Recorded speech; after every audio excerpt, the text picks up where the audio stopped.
قارون کے خزانے کے متعلق آپ نے تاریخی واقعات اور محاورے تو سنے ہی ہوں گے۔ یہ وہی شخص ہے جس کا ذکر اللہ نے قرآن مجید میں نشان عبرت کے طور پر کیا ہے۔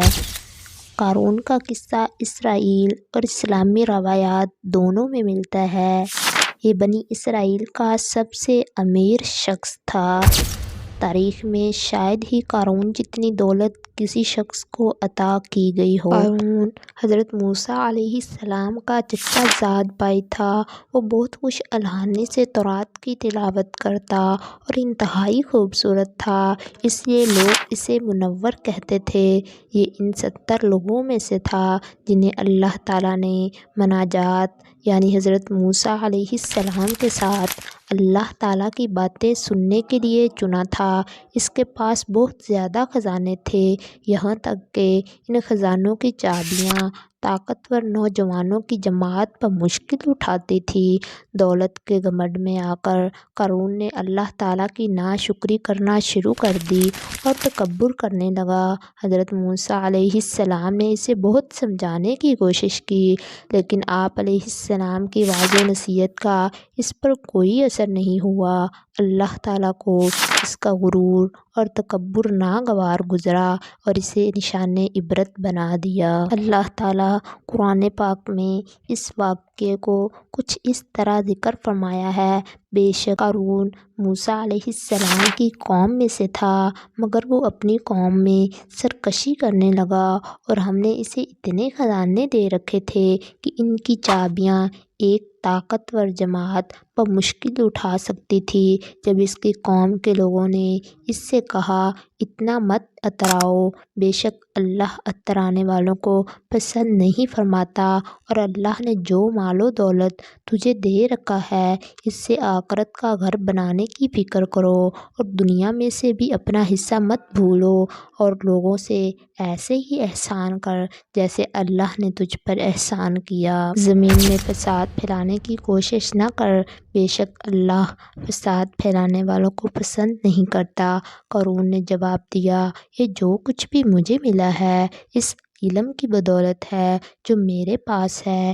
کیا اسے یہ بات معلوم نہیں کہ اللہ اس سے پہلے بہت سے ایسے لوگوں کو ہلاک کر چکا ہے جو اس سے زیادہ طاقتور، زیادہ مال و دولت والے تھے، اور ہلاکت کے وقت مجرموں سے ان کے گناہوں کے بارے میں پوچھا نہیں جاتا۔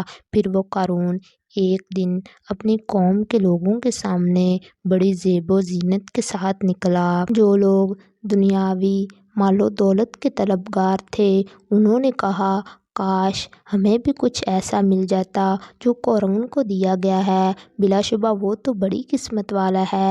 اور جن لوگوں کو دین کا علم دیا گیا تھا انہوں نے کہا، تم پر افسوس ہے، بہتر چیز تو وہ ہے جو بطور ثواب اللہ تعالیٰ کی طرف سے انہیں مل گئی جو اللہ پر ایمان لائے، نیک عمل کریں، اور یہ چیز صرف صبر کرنے والوں ہی کو ملتی ہے۔ آخر کار ہم نے اسے قارون کو اس کے محلات سمیت زمین میں دھنسا دیا کہ حامیوں کی کوئی ایسی جماعت نہ تھی جو اللہ کے مقابلے میں اس کی مدد کرتی، اور نہ ہی وہ خود اپنے آپ کی کچھ مدد کر سکا۔ اب وہی لوگ جو کل تک قارون کے رتبے کی تمنا کر رہے تھے کہنے لگے، افسوس، ہم بھول گئے تھے کہ اللہ اپنے بندوں میں سے جس کے لیے چاہتا ہے رزق وسیع اور جس کے لیے چاہتا ہے تنگ کر دیتا ہے۔ اگر اللہ نے ہم پر احسان نہ کیا ہوتا تو وہ ہمیں بھی یقیناً زمین میں دھنسا دیتا۔ افسوس، ہمیں یاد نہ رہا کہ کافر لوگ کبھی کامیاب نہیں ہو سکتے۔ یہ آخرت کا اچھا گھر تو ہم ان لوگوں کے لیے مخصوص کر دیتے ہیں جو زمین میں نہ تو اپنی بڑائی چاہتے ہیں اور نہ ہی فساد، اور آخرت میں بہترین انجام تو متقین کا ہی ہوگا۔ قارون، فرعون اور حامان کو بھی ہم نے ہلاک کیا، بلا شبہ ان کے پاس موسیٰ کی کھلی نشانیاں لے کر آئے تھے، پھر بھی انہوں نے زمین میں تکبر کیا، حالانکہ وہ ہم سے بچ کر نکل ہی نہیں سکتے تھے۔ بس ہم نے ہر ایک کو اس کے گناہ کی پاداش میں پکڑ لیا۔ ان میں سے بعض پر ہم نے پتھروں کی بارش برسائی، بعض کو زوردار سخت آواز نے آ پکڑا، اور بعض کو ہم نے زمین میں دھنس جھنسا دیا اور بعض کو ہم نے غرق کر دیا، اور اللہ ایسا نہیں کہ ان پر ظلم کرے، لیکن یہ خود ہی اپنے آپ پر ظلم کر رہے تھے۔ اللہ تعالیٰ نے حضرت موسیٰ علیہ السلام کو بہت زیادہ معجزات سے نوازا اور انہیں بلند مرتبے عطا فرمائے۔ اللہ عز و جل نے انہیں خود سے اہم کلام ہونے کا شرف بخشا، اور بنی اسرائیل نے ان پر جو بھی الزامات لگائے ان سے انہیں بری قرار فرمایا۔ اللہ کے پیغمبر حضرت موسیٰ علیہ السلام بڑی شرم و حیا والے تھے، بدن ڈھانپ کر رکھنے والے تھے۔ بنی اسرائیل بعض لوگوں نے ان کو ستایا، کہنے لگے حضرت موسیٰ علیہ السلام جو اس قدر اپنا بدن چھپاتے ہیں، ان میں ضرور کوئی عیب ہے، یا تو برص یا کوئی اور بیماری ہے۔ اللہ نے یہ ارادہ کیا کہ حضرت موسیٰ بے عیب ہونا ظاہر کیا جائے، لہٰذا ایک دن حضرت موسیٰ علیہ السلام اکیلے نہانے کے لیے گئے۔ انہوں نے اپنے کپڑے اتار کر ایک پتھر پر رکھ دیے اور نہانا شروع کیا۔ جب نہا چکے اور پتھر پر سے کپڑے لینے لگے تو پتھر ان کے کپڑے لے کر بھاگا۔ حضرت موسیٰ علیہ السلام نے اپنا عصا پکڑا اور کہنے لگے اے پتھر میرے کپڑے دے دو۔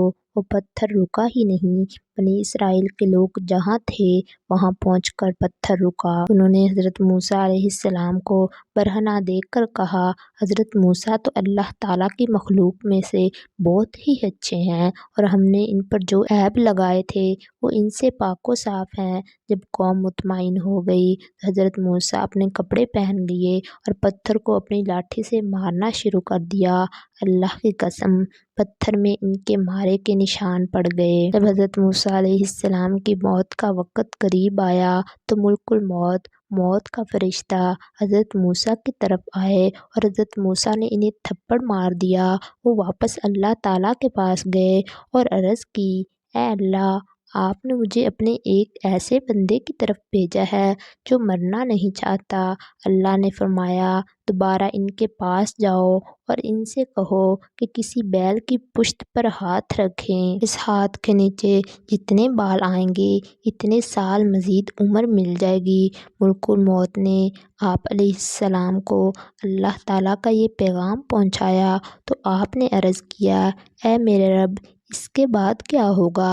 اللہ نے فرمایا پھر موت آ جائے گی۔ حضرت موسیٰ نے عرض کیا کہ اگر پھر بھی موت ہی آنی ہے تو پھر ابھی موت کو حکم قبول ہے۔ پھر آپ نے اللہ تعالیٰ سے درخواست کی کہ مجھے ارض مقدس بیت المقدس کی زمین کے اتنا قریب کر دیجیے جتنا دور پتھر پھینکا جا سکتا ہے۔ اللہ تعالیٰ نے آپ کی یہ درخواست قبول فرمائی اور آپ کو ارض مقدس کے قریب پہنچا دیا۔